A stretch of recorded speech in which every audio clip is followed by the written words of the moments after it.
On the evening of March 24th, 1997, there was little suspense as to what films and performances were going to win in the top categories at the 69th Annual Academy Awards. It appeared as if nothing could touch the acclaimed dramatic epic The English Patient in the Best Picture race. Geoffrey Rush was likely to win Best Actor for Shine, and with Madonna missing out on a Best Actress nomination for Evita, the statuette appeared to be Frances McDormand's for the taking, for her performance in Fargo. Possibly the biggest certainty of the night for many viewers at home and in the auditorium was hearing acting veteran Lauren Bacall's name said as the winner for Best Supporting Actress for her acclaimed performance in The Mirror Has Two Faces. In the weeks leading up to the ceremony, she won the Critics' Choice Award, the Screen Actors Guild Award, and the Golden Globe Award. With a career in the movies spanning 5 decades and a rich, fascinating place in Hollywood history, Bacall was ready for her moment in the spotlight. And then Kevin Spacey, the previous year's winner for Best Supporting Actor, opened the envelope and said this. Juliette Binoche in The English Patient. It was such a foregone conclusion Bacall would win that Juliette Binoche, nominated for her performance in The English Patient, couldn't deny her shock when she reached the stage. I'm so surprised. It's true, I didn't prepare anything. I thought Lauren was going to get it, and I think she deserves it. Yes, Lauren Bacall winning all those precursor awards played a big role in nearly everyone thinking she had the Supporting Actress Oscar in the bag, but looking back on this category win 25 years later, it's clear Juliette Binoche probably should have prepared a speech. In this video, we'll break down the 1997 Supporting Actress race and discuss the reasons why Binoche ultimately defeated Bacall for the award. First, let's take a look at the nominees. Joan Allen received her second Supporting Actress nomination in just 2 years for her performance in The Crucible as Elizabeth Proctor, who was convicted of witchcraft during the Salem witch trials of 1692. She had been nominated the year before for Nixon, and will be nominated 4 years later in the lead actress category for The Contender. Allen never had a shot at winning an Oscar for The Crucible, since the film was neither a commercial nor critical success, underperforming at the Oscars with only 2 nominations, the other for Best Adapted Screenplay. She was also never the focus of the film's marketing, most ads instead promoting the 2 leads, Winona Ryder and Daniel Day-Lewis. Her nomination came so soon after Nixon that Academy voters likely assumed they would have more opportunities to award her later. Barbara Hershey earned her first and to date only Oscar nomination for her performance in Jane Campion's The Portrait of a Lady, starring Nicole Kidman. In the film, Hershey plays Madame Serena Merle, an amoral, independent woman who takes Kidman's Isabel under her wing. A working actress for decades before in films like Boxcar Bertha and Hannah and Her Sisters, this was the moment when Academy voters finally took her work seriously. But like with The Crucible, The Portrait of a Lady barely made a dent at the box office, received mostly lukewarm reviews from critics, and only earned 2 Oscar nominations, the other this time for costume design. Like with so many performers before and since, Hershey's win here was the nomination itself. Next up is Marianne Jean-Baptiste, nominated for her performance in Secrets and Lies, directed by Mike Leigh. The film was beloved by critics, overperforming at that year's award ceremonies and managing a surprise Best Picture Oscar nomination, along with nominations for director, original screenplay, and lead actress Brenda Blethyn, who had won the Golden Globe for Best Actress in a Motion Picture Drama. In Secrets and Lies, Jean-Baptiste plays Hortense, a black, middle-class London optometrist who discovers her birth mother is a working-class white woman. If there had been more momentum for Jean-Baptiste earlier in award season, with her potentially picking up a Golden Globe or even a Critics' Choice Award along the way, she might have been more in the conversation as a potential Oscar victor. She certainly had a better chance at winning than Joan Allen or Barbara Hershey, especially with her longer screen time in Secrets and Lies, and the fact that more Academy voters by Oscar night likely had seen the movie. But supporting actress so often goes to someone we know, a veteran or character actor who's proven themselves throughout the years. This is why almost nobody was predicting Juliette Binoche, and almost everybody, including my 12-year-old self, was marking Lauren Bacall's name on their ballot. Bacall was practically an acting legend from the time she appeared in her first movie, 1944's To Have and Have Not, directed by Howard Hawks. At just 19 years old, she held her own opposite the older Humphrey Bogart, delivering one of the most famous lines in film history. You know how to whistle, don't you, Steve? You just put your lips together and blow. As her star rose in the 1940s, appearing in more acclaimed films like The Big Sleep and Key Largo, her career stalled a bit when she decided to put acting on the back burner and marry her frequent co-star Bogart. Not that she regretted her decision. His character was amazingly, amazingly strong and pure. I was very lucky. 25 years or no 25 years. Some women never have that. The quality of her films throughout the coming decades were spotty at best. She appeared in some minor successes in the 1950s, like How to Marry a Millionaire and Written on the Wind. But between the 1960s and 1980s, much of her work could be found on the stage and on television, not so much in the movies. She had a memorable turn in 1974's Murder on the Orient Express, and there's entertainment value to be had in her cult thriller The Fan from 1981, but by the end of the 80s, it appeared her best work on film was behind her. Cut to the 1990s, when finally Bacall started receiving better opportunities, like working with Rob Reiner on Misery and Robert Altman on Ready to Wear. At the 1993 Golden Globes, she won the Cecil B. DeMille Award and received a standing ovation from her peers. By the time she landed the role of Hannah Morgan in Barbra Streisand's The Mirror Has Two Faces, she was in her early 70s and primed for a role that suited her talents. Confident, sassy, glamorous, sophisticated.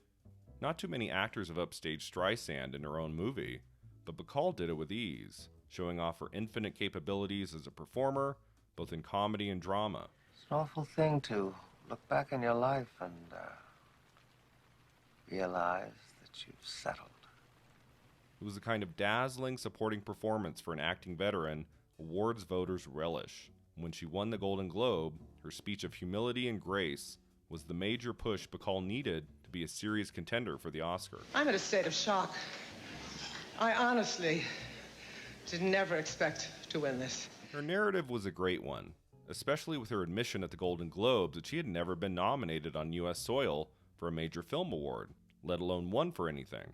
And she made it clear she wanted to win the Oscar.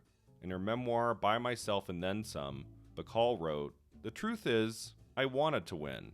No matter how you try to rationalize it, to be nominated is fine, chosen by your peers, etc., but it's better to win. In any contest, that is the goal." This appeared likely to be the only time the Academy could honor her work, and with Bacall winning the Critics' Choice and Screen Actors Guild Award for Best Supporting Actress in the weeks leading up to the Oscar ceremony, it seemed all voting branches had come to the same conclusion. This was Bacall's year. This was her moment, with no strong contenders in the field to stop her. Except, that is, for Juliette Binoche, the only person on Oscar night who had a serious chance of defeating Bacall for the trophy. She would win the BAFTA Award for Best Supporting Actress, which might have delivered a sign that Bacall wasn't the shoo-in everyone assumed, but back in 1997, the BAFTA Awards were given after the Academy Awards, so we couldn't look to BAFTA when making our final Oscar predictions. By early 1997, Binoche still wasn't well known as an actress in the United States, having made a name for herself in mostly international cinema. Acting in film since 1983, Binoche had her first breakthrough opposite Daniel Day-Lewis in 1988's The Unbearable Lightness of Being, and in the early 90s, she had notable roles in Damage and Three Colors Blue, but most audience members, including key Oscar voters, likely discovered her for the first time in The English Patient, directed by Anthony Minghella and distributed by Miramax, the company that pushed Oscar campaigning into a whole new territory. At this point, Miramax had enjoyed success at the Academy Awards with films like The Crying Game and Pulp Fiction, but The English Patient would be their first to truly outperform and nab the all-important Best Picture trophy. The big question was if The English Patient's impressive winning streak could extend to the acting categories. In the film, Binoche plays Hannah, a French-Canadian nurse working at an Italian monastery who looks after a critically burned man who can't remember his own name. It's a supporting performance of the highest order, one that shows her depth and nuance as an actor, while also giving the narrative great emotional resonance. The same way Bacall runs away with The Mirror Has Two Faces, Binoche in many ways overshadows the two leads, Ray Fiennes and Kristen Scott Thomas, the nearly 3-hour running time giving Binoche plenty of opportunities to show what she's capable of as a performer. I must be a curse. Anybody who loves me, anybody who gets close to me. It's a superb example of screen acting, one that rightfully deserved nominations at the Oscars, Golden Globes, and elsewhere. But Binoche, it appeared at least, didn't have the compelling narrative to propel her to victory. She was a relatively new name in a category that had a name, Lauren Bacall, any fan of film history knew and loved. And like with Alan, Hershey, and Jean-Baptiste, Binoche could have been looked at as someone who would have more chances to win an Oscar later on in her career. 72-year-old Bacall? Not so much. And as time has proven, this was Bacall's only shot at a competitive Oscar. There is talk of an Oscar for you. We don't want to jinx. I'm just saying, Miss Bacall. I've heard it. Every review mentions it. I know, but you know something? I have never, ever been honored in this country by the motion picture business, and I certainly don't expect that to happen. It's about to change. Mark my words. So how did Binoche manage to overcome many of these obstacles and ultimately triumph on Oscar night? Reason number one, winning most or even all of the major precursors is no guarantee of winning an Academy Award. Just ask Glenn Close, who in 2019 would win the Golden Globe Award, Screen Actors Guild Award, and Critics' Choice Award, only to come up short on her 7th Oscar nomination for The Wife, losing to Olivia Colman for The Favorite. In 2009, Penelope Cruz won the Oscar for Vicky Cristina Barcelona without winning a Golden Globe or SAG Award for the same performance. In 1997, the same year as the race we're discussing, Frances McDormand lost the Golden Globe to Madonna for Evita, only to a few weeks later win the Oscar for Best Actress. Sure, some actors skate through all of award season with no hiccup along the way. Think Laura Dern for Marriage Story, or Renee Zellweger for Judy, but no actor should ever get too comfortable thinking prematurely that they're the chosen one. Reason number two. Something not enough Oscar predictors were talking about at the time was the intense love voters had for The English Patient, versus the more ho-hum attention they were giving The Mirror Has Two Faces. Something I overlooked when I confidently picked Glenn Close to win the Oscar for The Wife was that few people really liked The Wife, or even had seen The Wife, the film only receiving 1 nomination versus 10 nominations for The Favorite. Yes, Julianne Moore managed to win an Oscar for Still Alice in 2015, despite her being that movie's lone nomination. It happens, it's possible, but when predicting who will be the eventual winner, you have to take into account a film's overperformance or underperformance in its number of nominations, and consider how many Academy voters will actually see it. Many more voters probably watched The Favorite rather than The Wife, which helped cement Olivia Colman's surprise victory, the same way more voters likely chose to watch The English Patient over The Mirror Has Two Faces. The English Patient had won the Golden Globe for Best Motion Picture Drama, and it received a whopping 12 Oscar nominations, versus The Mirror Has Two Faces' mere 2 nominations, for Bacall and Best Original Song. On the night of the Academy Awards, The English Patient kept winning and winning, earning 9 Oscars total, including director, cinematography, art direction, film editing. Juliette Binoche herself presented the Costume Design Award to The English Patient. The movie was so popular with Academy voters that night, Andrew Lloyd Webber made this classic joke upon his winning Best Original Song for Evita. Well, thank heavens there wasn't a song in The English Patient, is all I can say.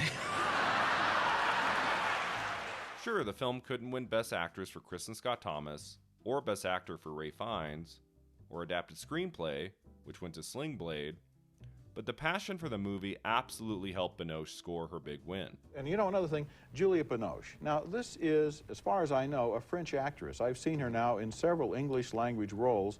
She's flawless. She can play English, she can play American, she can do it, and she can do it well. She's really good in this film. And then there's reason number 3, the one I feel is most crucial. Binoche was in the better movie.